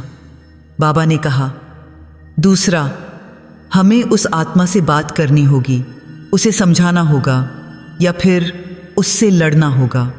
लड़ना कैसे? एक विशेष पूजा होगी, अमावस्या की रात। उस रात जब अंधेरा सबसे ज्यादा होता है, तब आत्माएं सबसे ज्यादा ताकतवर होती हैं। उसी रात हम उस आत्मा को बुलाएंगे और या तो वह मान जाएगी या फिर हम उसे जबरदस्ती निकालेंगे। लेकिन बाबा, ये खतरनाक है ना? दादी जी ने पूछा। बाबा ने सिर हिलाया। बहुत खतरनाक। अगर पूजा के बीच में कुछ गलत हो गया तो ये लड़की या तो पागल हो जाएगी या फिर मर जाएगी, क्योंकि जब हम उस आत्मा को बाहर खींचेंगे तो वह इस लड़की को भी अपने साथ ले जाने की कोशिश करेगी। कमरे में सन्नाटा छा गया। मैं कांप रही थी, लेकिन मुझे पता था कि मेरे पास कोई चारा नहीं है। बाबा, मैं तैयार हूं, मैंने कहा। आदित्य ने मेरा हाथ पकड़ा। नैना, यह बहुत जोखिम भरा है। मैंने उसकी आंखों में देखा। आदित्य, अगर मैंने यह नहीं किया तो जल्दी ही मैं वैसे भी खत्म हो जाऊंगी। माधवी मुझे पूरी तरह से मिटा देगी, कम से कम इस तरीके से एक मौका तो है। आदित्य की आंखों में आंसू आ गए। उसने मुझे गले लगा लिया। बाबा ने कहा, अगली अमावस्या 3 दिन बाद है। उस रात तुम लोग इस लड़की को यहां ले आना। ठीक आधी रात को। मैं तैयारी करूंगा। धन्यवाद बाबा, दादी जी ने कहा। हम तीनों बाहर आए। मन भारी था, लेकिन एक छोटी सी उम्मीद की किरण भी थी। गाड़ी में बैठते ही मुझे फिर से वह आवाज़ सुनाई दी। तांत्रिक से मिलाई, सोचती है वह मुझे हरा देगा। मैंने अपना ताबीज़ पकड़ लिया। अजीब बात थी, ताबीज़ पकड़ते ही आवाज़ थोड़ी धीमी हो गई। यह ताबीज़ सिर्फ कुछ दिनों के लिए है। अमावस्या की रात, वह तुम्हें नहीं बचा पाएगा। उस रात मैं पूरी तरह से बाहर आऊंगी और तब तू खत्म हो जाएगी। मैंने आंखें बंद कर लीं। मन ही मन माँ दुर्गा से प्रार्थना की। अगले 3 दिन बहुत मुश्किल से बीते। ताबीज़ पहनने के बाद माधवी का प्रभाव थोड़ा कम हो गया था, लेकिन वह पूरी तरह से गई नहीं थी। कभी कभी रात को मुझे उसकी फुसफुसाहट सुनाई देती, कभी शीशे में उसकी झलक दिख जाती। और एक बात मैंने महसूस की, जैसे जैसे अमावस्या नज़दीक आ रही थी, माधवी और ताकतवर होती जा रही थी। आखिरकार वह दिन आ गया, अमावस्या की रात। अमावस्या की रात बहुत काली थी। आसमान में एक भी तारा नहीं था, चांद तो था ही नहीं। ऐसा अंधेरा जो डरा दे। रात के 11 बजे हम सब बाबा कालीचरण की झोपड़ी की तरफ निकले। आदित्य, दादी जी और मैं। रास्ते में बिल्कुल सन्नाटा था, कोई आवाज़ नहीं। यहाँ तक कि जानवरों की भी आवाज़ नहीं आ रही थी, जैसे सबको पता हो कि आज कुछ अजीब होने वाला है। मेरा दिल तेज़ी से धड़क रहा था, हाथ ठंडे थे और गले में बाबा का दिया हुआ ताबीज़, वह गर्म हो रहा था, जैसे उसमें से कोई ऊर्जा निकल रही हो। झोपड़ी पहुँचे तो देखा कि बाबा ने पूरी तैयारी कर रखी थी। झोपड़ी के सामने एक बड़ा सा मंडल बना हुआ था, लाल रंग से। उसमें अजीब अजीब निशान बने थे, त्रिशूल, खड्ग, खोपड़ी, सब कुछ। मंडल के चारों कोनों पर दीपक जल रहे थे और बीच में एक जगह खाली थी मेरे बैठने के लिए। बाबा काले कपड़े पहने हुए थे, माथे पर बड़ा सा तिलक था, हाथ में त्रिशूल था। आओ, उन्होंने कहा। मैं कांपते हुए अंदर गई। इस मंडल के बीच में बैठ जाओ और कुछ भी हो उठना मत, मंडल से बाहर मत निकलना, यह तुम्हारी रक्षा करेगा। मैं मंडल के बीच में बैठ गई। दिल इतनी तेजी से धड़क रहा था कि मुझे लगा बाहर सुनाई दे रहा होगा। बाबा ने आदित्य और दादी जी से कहा, आप दोनों बाहर रुकिए, अंदर मत आइएगा, कुछ भी हो। लेकिन बाबा, आदित्य ने कहा, कुछ भी हो। बाबा ने सख्ती से दोहराया। आदित्य और दादी जी बाहर चले गए। अब झोपड़ी में सिर्फ मैं और बाबा थे। बाबा ने हवन कुंड में आग जलाई, फिर उसमें कुछ जड़ी बूटियां डाली। एक अजीब सी गंध उठने लगी, तेज, चुभने वाली। फिर बाबा ने मंत्र पढ़ना शुरू किया, पहले धीरे धीरे, फिर तेज, फिर और तेज। मंत्रों की आवाज़ पूरी झोपड़ी में गूंजने लगी और तभी मुझे महसूस हुआ कि कुछ बदल रहा है। हवा ठंडी होने लगी, दीपक की लौ तेजी से हिलने लगी, जैसे कोई अंधड़ आ गया हो, लेकिन बाहर हवा नहीं चल रही थी। बाबा ने और तेजी से मंत्र पढ़े, त्रिशूल घुमाया, हवन कुंड में और आहुति डाली, और फिर वह आई। पहले सिर्फ एक ठंडी लहर महसूस हुई, फिर झोपड़ी के एक कोने में एक साया दिखा। धीरे धीरे वह साया गाढ़ा होता गया, रूप लेने लगा, और फिर माधवी वहाँ खड़ी थी, लाल साड़ी में, बाल खुले हुए, चेहरा पीला, आंखें गुस्से से जल रही थीं। उसने मुझे देखा और फिर बाबा को। कैसे हिम्मत हुई तुम्हारी मुझे बुलाने की? उसकी आवाज़ पूरी झोपड़ी में गूंज गई। बाबा ने डरे बिना कहा, माधवी, तुम्हारा समय खत्म हो गया है, इस लड़की को छोड़ दो। माधवी हंसी। वह हंसी इतनी डरावनी थी कि मेरी रीढ़ में सिहरन दौड़ गई। छोड़ दूं? क्यों छोड़ूं? मैंने 50 साल इंतजार किया है, अब मैं अपना सुहाग जीऊंगी। तुम्हारा सुहाग नहीं था यह तुम्हारा शरीर नहीं है, यह तुम्हारी जिंदगी नहीं है। माधवी का चेहरा और बिगड़ गया। मेरी जिंदगी तो मुझसे छीन ली गई। मुझे मार दिया गया, दफना दिया गया। मेरा सुहाग, मेरा प्यार, मेरा सब कुछ छीन लिया गया। अब मैं इससे लूंगी। वह मेरी तरफ बढ़ने लगी। बाबा ने त्रिशूल उसके सामने किया। एक अदृश्य दीवार बन गई। माधवी रुक गई। तू मुझे रोक नहीं सकता तांत्रिक। यह लड़की मेरी है। इसने खुद मुझे बुलाया था। नहीं, मैं चीखी। मैंने नहीं बुलाया, मुझे नहीं पता था। माधवी ने मुझे देखा। उसकी आंखों में दर्द था, गुस्सा था, ईर्ष्या थी। तू नहीं जानती कि सुहागन से वंचित रहना कैसा होता है। तूने फेरे लिए, सिंदूर पहना, मंगलसूत्र पहना, सब कुछ तूने पाया। मुझे कुछ नहीं मिला, सिर्फ मौत, कुएं की ठंडी मिट्टी। पहली बार मैंने माधवी में सिर्फ गुस्सा नहीं, दर्द भी देखा। बाबा ने कहा, माधवी, तुम्हारे साथ जो हुआ वह गलत था, बहुत गलत। लेकिन इस लड़की ने तुम्हारे साथ कुछ नहीं किया। यह निर्दोष है। निर्दोष? कोई निर्दोष नहीं है। हर नई दुल्हन, हर सुहागन, सब मुझे याद दिलाते हैं कि मुझसे क्या छीना गया। बाबा ने मंत्र और तेज पढ़ने शुरू किए। हवन कुंड की आग और तेज हो गई। माधवी चीखने लगी, नहीं, तू मुझे नहीं भेज सकता। वह मंडल को तोड़ने की कोशिश करने लगी, लेकिन जैसे ही वह छूती उसे झटका लगता। बाबा ने मुझसे कहा, नैना, अपने मन को मजबूत करो। वह तुम्हारे डर से ताकत लेती है, डरो मत। मैंने आंखें बंद कर लीं, मन ही मन प्रार्थना की। माँ दुर्गा को याद किया, आदित्य को याद किया, अपने परिवार को याद किया। और तभी मुझे अपने अंदर कुछ महसूस हुआ, जैसे कोई खींच रहा हो, मेरी आत्मा को बाहर खींच रहा हो। माधवी मेरे अंदर से निकल रही थी। मुझे भयंकर दर्द होने लगा। ऐसा लगा जैसे मेरे शरीर के 2 टुकड़े हो रहे हों। मैं चीखी जोर जोर से। बाबा के मंत्र और तेज हो गए और फिर एक तेज रोशनी हुई, इतनी तेज कि मुझे कुछ दिखाई नहीं दिया। जब रोशनी कम हुई तो माधवी मंडल से बाहर खड़ी थी, पूरी तरह से मेरे शरीर से अलग।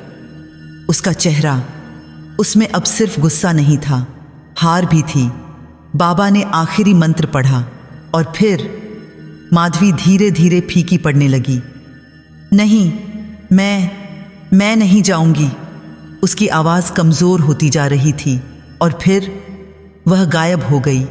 जैसे ही माधवी गायब हुई, मैं बेहोश होकर गिर पड़ी।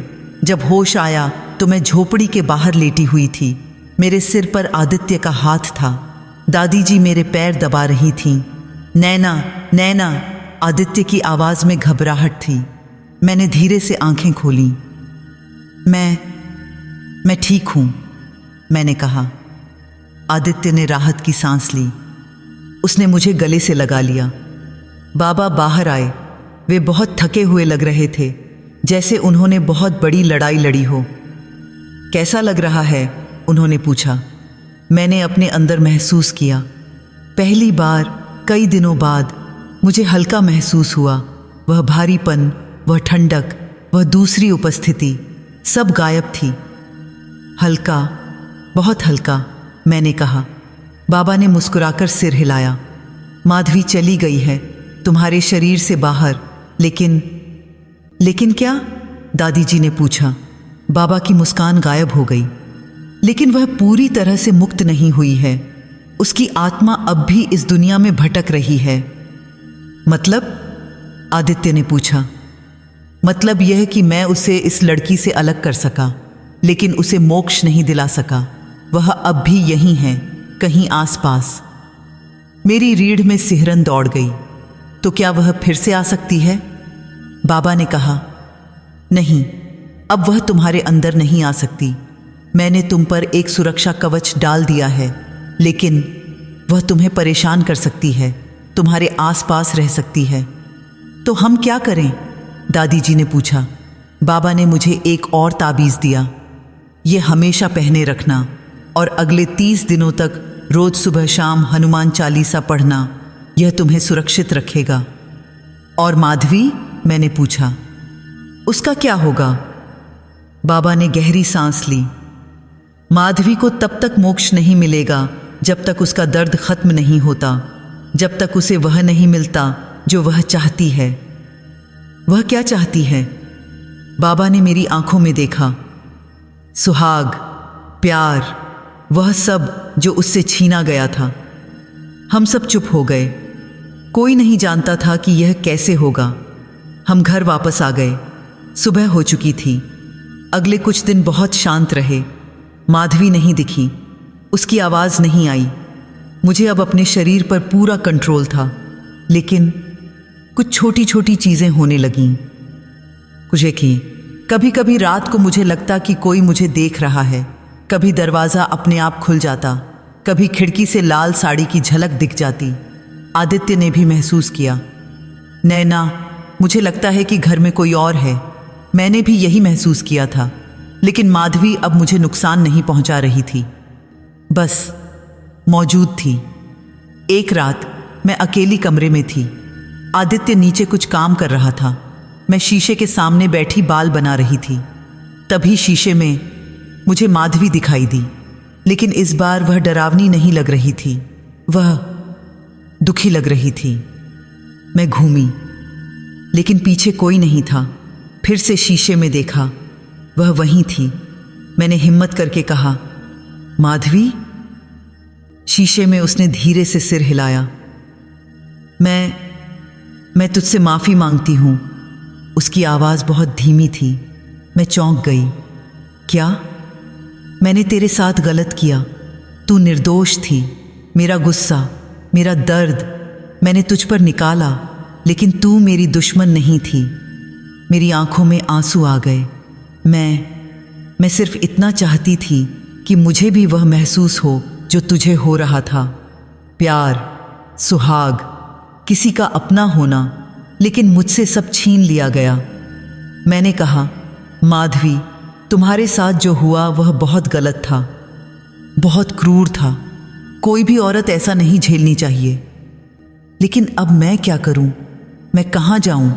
मैं फंस गई हूं, न जिंदा न मरी, बस भटक रही हूं। मुझे उस पर दया आ गई। हाँ, उसने मुझे डराया था, मुझे नुकसान पहुंचाने की कोशिश की थी, लेकिन आखिर में वह भी एक औरत थी जिसके साथ बहुत बुरा हुआ था। माधवी, तुम्हें क्या चाहिए? मैं तुम्हारी मदद कैसे कर सकती हूँ? माधवी ने मुझे देखा। उसकी आंखों में उम्मीद चमकी। सच? तू मेरी मदद करेगी? अगर मैं कर सकी तो। हाँ। माधवी कुछ देर चुप रही, फिर बोली, मुझे सिर्फ एक बार महसूस करना है कि सुहागन होना कैसा होता है। एक बार, बस एक बार। मैं समझ नहीं पाई। कैसे? तेरी एक रात, बस एक रात, मुझे तेरा शरीर दे दे। मैं आदित्य के पास रहूंगी, उसे छूऊंगी, उसके साथ रहूंगी। बस एक रात, फिर मैं हमेशा के लिए चली जाऊंगी। मेरा दिल तेजी से धड़कने लगा। यह तो वही बात हो गई जो पहले हो रही थी। नहीं, इस बार अलग है। इस बार तू खुद इजाज़त देगी, और मैं वादा करती हूँ, एक रात के बाद मैं तुझे वापस कर दूंगी, हमेशा के लिए। लेकिन आदित्य, उसे पता भी नहीं चलेगा। मैं तेरे जैसी ही रहूंगी, तेरी तरह बोलूंगी, तेरी तरह बर्ताव करूंगी। बस मैं महसूस करना चाहती हूँ कि किसी का अपना होना कैसा होता है। मैं सोच में पड़ गई। यह बहुत बड़ा जोखिम था, लेकिन अगर इससे माधवी को शांति मिल जाती, अगर वह सचमुच चली जाती। मैं कई दिनों तक सोचती रही, माधवी को एक रात देना, यह कितना सही होगा, कितना गलत। एक तरफ मैं जानती थी कि यह खतरनाक था, क्या पता माधवी फिर से धोखा दे जाए। लेकिन दूसरी तरफ मैंने उसके दर्द को महसूस किया था, उसकी तड़प को समझा था। और अगर सचमुच एक रात से उसे शांति मिल जाती। एक रात जब आदित्य सो गया, मैंने शीशे के सामने बैठकर माधवी को बुलाया। माधवी, मैं जानती हूं तुम सुन रही हो। शीशे में धीरे धीरे उसकी आकृति उभरने लगी। बोलो। मैं तैयार हूं। एक रात, लेकिन शर्त यह है कि कि तुम आदित्य को कोई नुकसान नहीं पहुंचाओगी और सुबह होते ही तुम चली जाओगी, हमेशा के लिए। माधवी की आंखों में चमक आई। वादा, मैं किसी को कोई नुकसान नहीं पहुंचाऊंगी। बस एक रात, बस एक बार महसूस करना चाहती हूं। मैंने गहरी सांस ली। ठीक है, कल रात। अगले दिन मैं बहुत बेचैन रही। मैंने किसी को नहीं बताया, न आदित्य को, न दादी जी को। शाम होते होते मेरा दिल तेजी से धड़कने लगा। रात को खाने के बाद मैं और आदित्य अपने कमरे में गए। आदित्य ने पूछा, तुम ठीक तो हो ना? कुछ उदास सी लग रही हो। मैंने मुस्कुराकर कहा, नहीं, बस थोड़ी थकान है। हम दोनों बिस्तर पर लेट गए। आदित्य जल्दी ही सो गया। मैं छत की तरफ देखती रही। करीब 12 बजे होंगे। मैंने धीरे से कहा, माधवी, मैं तैयार हूं। अगले ही पल मुझे अपने शरीर में एक अजीब सी हलचल महसूस हुई। ठंडक, जैसे कोई अंदर आ रहा हो। मैं डर गई। माधवी, धीरे, डर मत, मैं तुझे नुकसान नहीं पहुंचाऊंगी। और फिर मुझे लगा जैसे मैं अपने ही शरीर से बाहर निकल रही हूं, जैसे मैं एक दर्शक बन गई हूं। मैं अब भी सब कुछ देख सकती थी, सुन सकती थी, महसूस कर सकती थी, लेकिन कंट्रोल नहीं कर सकती थी। माधवी अब मेरे शरीर में थी। उसने धीरे से आदित्य की तरफ देखा, फिर बहुत प्यार से उसके बालों को छुआ। मैंने महसूस किया कि माधवी के हाथ कांप रहे थे। वह रो रही थी। इतना अच्छा लगता है किसी को अपना कहना। आदित्य की नींद में खलल पड़ी। उसने करवट ली और मुझे या माधवी को गले से लगा लिया। प्यार करता हूं तुमसे, उसने नींद में ही कहा। माधवी की सांस रुक गई। उसने बहुत धीरे से कहा, मैं भी प्यार करती हूं। लेकिन वह प्यार आदित्य के लिए नहीं था। वह उस प्यार के लिए था जो माधवी को कभी नहीं मिला। रात धीरे धीरे बीतती रही। माधवी बस आदित्य के पास लेटी रही, उसे देखती रही। कभी उसके हाथ पकड़ती, कभी उसके माथे पर हाथ फेरती। मुझे अजीब लग रहा था। यह मेरा शरीर था, मेरा पति था, लेकिन मैं सिर्फ देख रही थी। लेकिन मुझे माधवी का दर्द भी समझ आ रहा था। 50 साल से वह इस एक पल का इंतजार कर रही थी। सुबह होने को आई। आसमान में हल्की सी लाली आने लगी। माधवी ने आदित्य को आखिरी बार देखा। उसकी आंखों में आंसू थे। धन्यवाद इस एक रात के लिए, अब मैं जा रही हूं। और फिर मुझे लगा जैसे कोई मेरे शरीर से बाहर निकल रहा है। वही ठंडक, वही हलचल। मुझे फिर से अपने शरीर पर कंट्रोल महसूस हुआ। मैं उठकर बैठ गई, हाँफ रही थी। आदित्य की नींद खुल गई।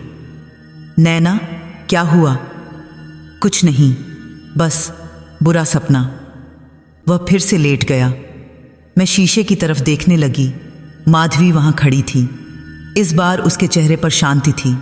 धन्यवाद नैना, तूने मुझे वह दिया जो मुझे कभी नहीं मिला। अब मैं जा सकती हूं, शांति से। सच? तुम सचमुच जा रही हो? माधवी ने मुस्कुराकर सिर हिलाया। हाँ, अब मेरे पास कोई अधूरी इच्छा नहीं है। मैं आज़ाद हूं। वह धीरे धीरे फीकी पड़ने लगी।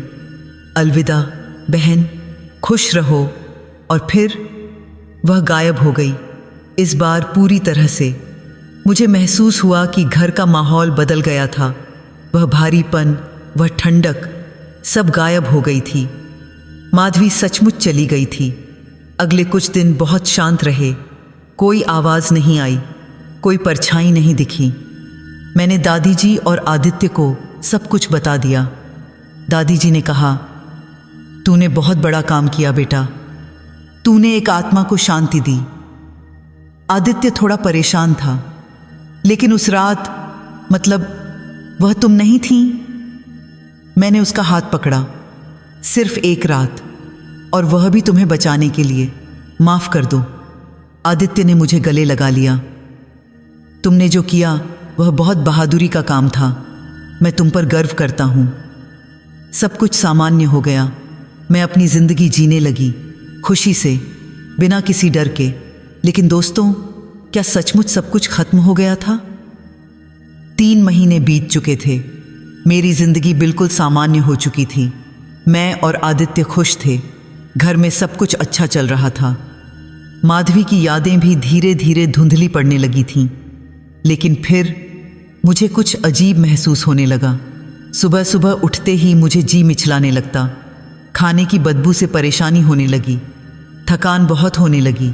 पहले मैंने सोचा शायद मौसम बदलने की वजह से है, लेकिन जब यह 1 हफ्ते तक जारी रहा तो मैंने दादी जी को बताया।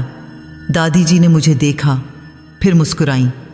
बेटा, तू डॉक्टर के पास जा, मुझे लगता है खुशखबरी हो सकती है। मेरा दिल तेजी से धड़कने लगा। मैं समझ गई कि दादी जी क्या कह रही हैं। अगले दिन मैं और आदित्य डॉक्टर के पास गए।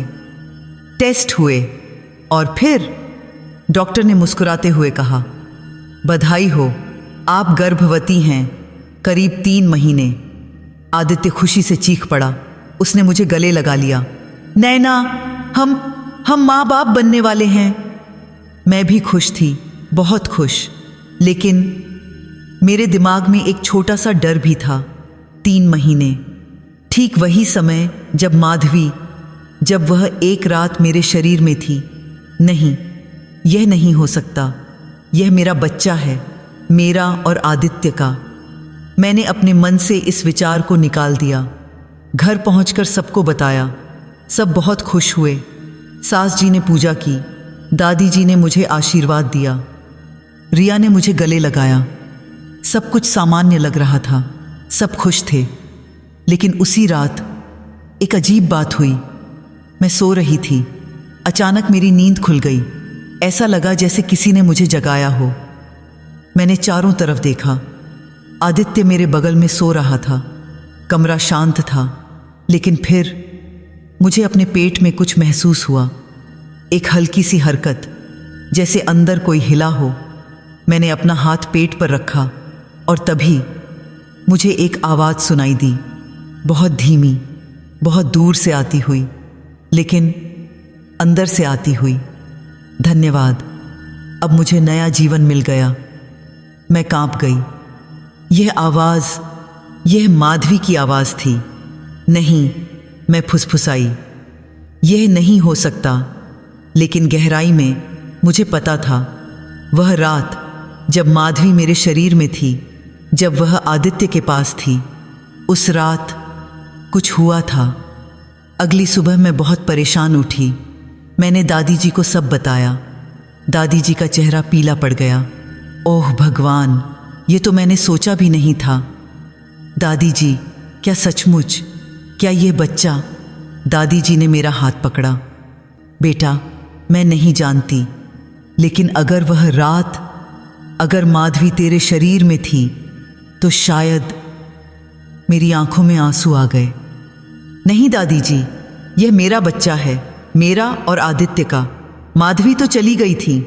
हाँ, वह चली गई, लेकिन शायद उसने एक रास्ता छोड़ दिया, एक नया जन्म लेने का रास्ता। मैं रोने लगी। दादी जी ने कहा, लेकिन बेटा, यह भी हो सकता है कि यह सिर्फ तेरा वहम हो। बच्चे होने पर अजीब अजीब विचार आते हैं। शायद कुछ नहीं है। मैंने खुद को समझाने की कोशिश की। हाँ, शायद यह सिर्फ मेरा वहम है। लेकिन अगले कुछ हफ्तों में और भी अजीब चीज़ें होने लगीं।